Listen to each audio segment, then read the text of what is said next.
এরপরে একটি ঘর গ্যাপ দিয়ে উপর দিকে একটা ঘর বানিয়ে নেব। তারপরে বাম দিকে একটা, তারপরে একটা ঘর গ্যাপ দিয়ে ডান দিকে আর একটা ঘর বানিয়ে নেব। তারপরে এখান থেকে এর কোণ থেকে আর নিচের দিকে একটা ঘর বানিয়ে নেব। একটা ঘর তুলে নিয়েছি। তারপরে এর কোণ থেকে পরপর তিনটে ঘর তুলে নেব। একটা, দুটো,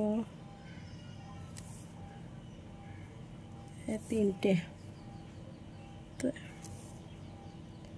এর কোণ থেকে ডান দিকের কোণ থেকে পরপর 6টা ঘর তুলে নেব। একটা,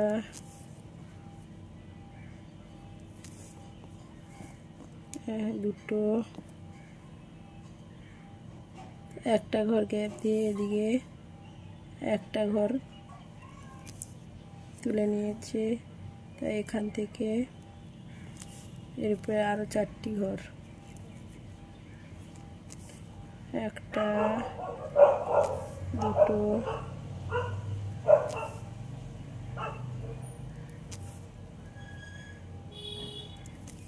তিনটা,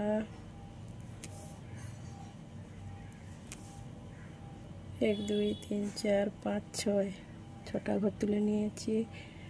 এখান থেকে পাশাপাশি দুটো ঘর, একটা, দুটো। এর নিচে কোণ থেকে 3টে ঘর, একটা, দুটো, 3টে ঘর।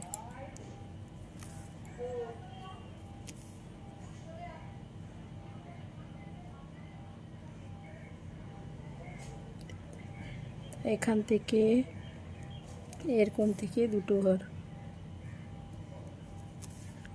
একটা, দুটো। এর কোণ থেকে একটা ঘর, একটা। এখান থেকে নিচের দিকে দুটো ঘর, একটা, দুটো ঘর। এই সাইডের পাখনাগুলো কমপ্লিট হয়ে গেল। এবার এই সাইডের পাখনাগুলো করে নেব। প্রথমে এখান থেকে নিচের দিকে 3টে ঘর, একটা,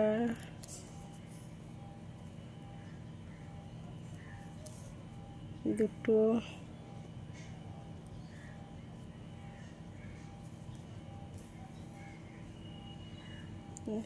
তিনটে।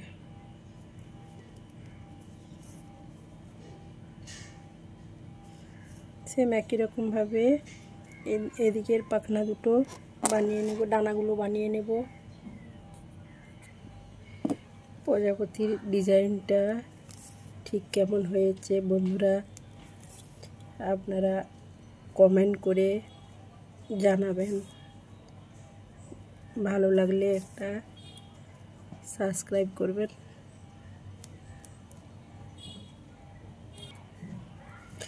ডিজাইনটা ঠিক এই রকম কেমন হয়েছে।